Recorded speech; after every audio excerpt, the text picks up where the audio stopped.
Hello everyone and welcome back to my channel. If you're new here then hi, I swear my voice isn't normally like this. But my name is Miss Paris and I'm a newly qualified primary school teacher here in the UK. So as you can tell, my voice went from really quite painful like sandpaper to sounding utterly like a man, and now it's borderline disappearing. So this video will be kept nice and short, nice and sweet, and I'm just going to give you the essentials of what you need to know. So today we will be talking about mentor meetings. I am aware that a lot of you will be starting your placements.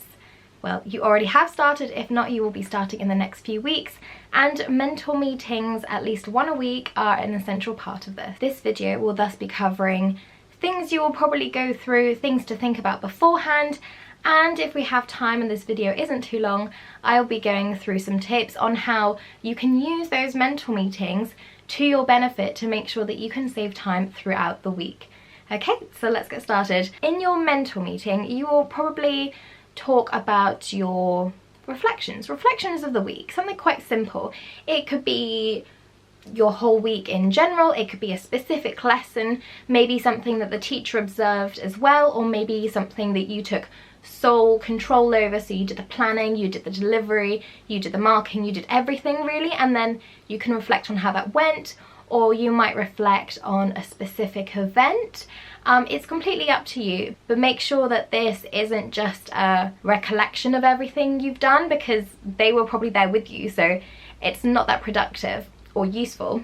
But if you focus towards specific things and kind of reflect on them, what went well, what didn't go well, next time what would you change, do you think that this was the best thing you could have done in this situation, that kind of thing. That links nicely to the point about bringing up questions or worries that you might have either for the upcoming weeks or something that's been kind of on your mind throughout that week. Obviously you can talk to your mentor whenever you both have an opportunity to, but that's a really good structured time for you guys to sit down and talk about it. The next thing you'll probably talk about, in the first few weeks this will be more generic because you won't teach as many lessons / nothing at all, but when you start teaching a higher percentage of the time, then this will be a really important part of your mentor meetings. It's reflecting on lessons, what went well, what didn't go well, and most importantly, the pupil progress, okay? And you don't just have to focus on the pupils that you don't think necessarily progressed, okay? You can, and you should, talk about those that you think did progress well, and why did they do that? Did you put something in place to help them? If so, then what is the step up for them? What can you do to really challenge them? Maybe give them some kind of mastery task. What can you do to make sure that they're not bored, that they're continuing to learn while their peers might still be trying to grasp a subject? For those that didn't make progress, try and think about how you can support them.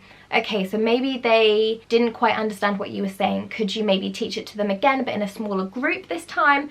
Could you maybe offer them some extra scaffolding? Could maybe you sit with them or a TA sit with them? If a TA sits with them, then maybe make sure to debrief them and let them know of what you're aiming for, what the full goal is at the end of the lesson. Another thing, especially in primary school, to consider is you have to teach all the different subjects.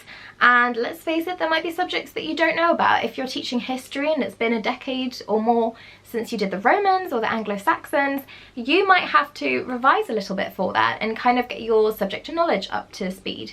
So one thing you could consider is asking what topics or what lessons will I be teaching next week, and so you can kind of prepare in advance. So the mentor might ask you, how will you prepare for this? How will you make sure that you've got all the information necessary so that you can share it with the children, but also just for your own confidence. If a child asks you a question and you've kind of looked into it, then you can give a go at answering it rather than kind of shying away from it. Another thing is thinking about your uni training or your SCITT training days. So what can you take from that? What can you apply to those training days and put into your own practice, whether it be this week or the next week? So reflect on what you did during your lectures, seminars, SCITT training days, and try and apply that somehow in your learning to show that it's useful and you're kind of accepting the knowledge and taking it all in and trying to apply it to your practice. You will probably have other areas of discussion as well, so this is a really good time during your mentor meetings to talk about it. Could you maybe ask a question about a certain event that happened during the week? Did I do that right? What else could I have done for them? Is there maybe a child that has needs that I don't already know about and maybe I should know about it, because I'm wondering if this child could maybe do with some more support. Some SCITT training providers, at least mine, required you to also do some interventions in the time that you weren't teaching. So I was in Key Stage 2, but I was doing reading phonics interventions down in Key Stage 1 so that I could have that multi-key stage experience. Is that what it's called? I don't know. So that might be something that you have to set up, or that's something you can reflect on. Either way, I don't know. That's completely random, but any other areas of discussion that you might not be able to talk to each other properly about during the week, do it then.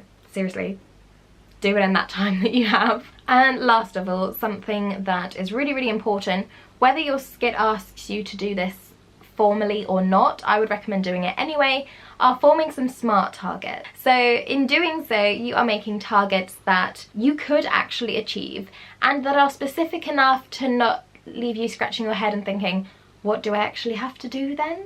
Because if you say something like, my target for next week is to support a child in their reading. Okay, well, for how long? How are you going to do this? How are you going to measure it? What specific part of their reading? Is it kind of being able to blend or segment words, or even just recognize the sounds of letters? What does that mean? Are you helping them to read a book, or helping them to read the text that they're doing in class? You know, you need to be really, really specific. I think we've got time to do 2 time-saving little hacks, I guess, for you regarding your mentor meetings. So the first thing I would say is use that time to create a timetable for the week. In doing so, you can make sure that you know what you will be teaching, when you will be teaching it, what days you've got more to prepare than others, because that way you can kind of schedule in advance what you'll be doing during your PPA time, what evenings are going to be busiest, so make sure you don't have anything else going on that evening, what mornings will you have to come in maybe super early, not super early, but earlier than usual, to print off, I don't know, 60 sheets, I don't know. Especially with that subject knowledge thing, if you know that on Friday you're going to be doing your first lesson on Romans, then at least you know you have that whole week. Whereas if they said to you, okay, next week we'll be doing Romans, and then Monday morning you arrive and they're like, oh, are you ready? And you're kind of like, I've spent the weekend doing other things. It just helps you. And one of those safety needs that we need in life is predictability. We need to know what is coming up. We don't want any surprises. We don't want to constantly be on edge, like what's happening next.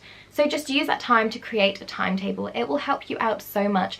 Another thing I would say is that if you know in advance that you're going to talk about a specific lesson or one that is coming up and that you have all the resources for, and you just want to talk through it, just make sure you understand, just to make sure the resources are up to par and that you're happy with how the lesson's going to go and that they're okay with it, then make sure all the resources are ready before your mentor meeting. Not just this, if there is any feedback saying, okay, I think you should alternate this, or I don't like that phrase there, then you have time before the actual lesson to kind of edit it and reprint it. Obviously, if you're going to do this, don't print off all 30 in case you do need to edit them. Just bring maybe 1 sheet per differentiated tasks or whatever you're doing, and then you can talk about it, make sure everything is fine, and then go into the next week happy. One of my favourite quotes, sorry for the cheesiness, is do something today that your future self will thank you for, and it is so true, especially in teaching. So I hope you enjoyed that video. Please give it a thumbs up if it helped, if you found it useful. Subscribe down below for more teaching content and hit the bell so that you can be notified every time I upload. If you think I missed anything or you would like to add any of your specific personal experiences, please give it a comment down below and I will reply as soon as possible. Hopefully my voice is better next video, and I hope you have a good week. See you next time. Bye!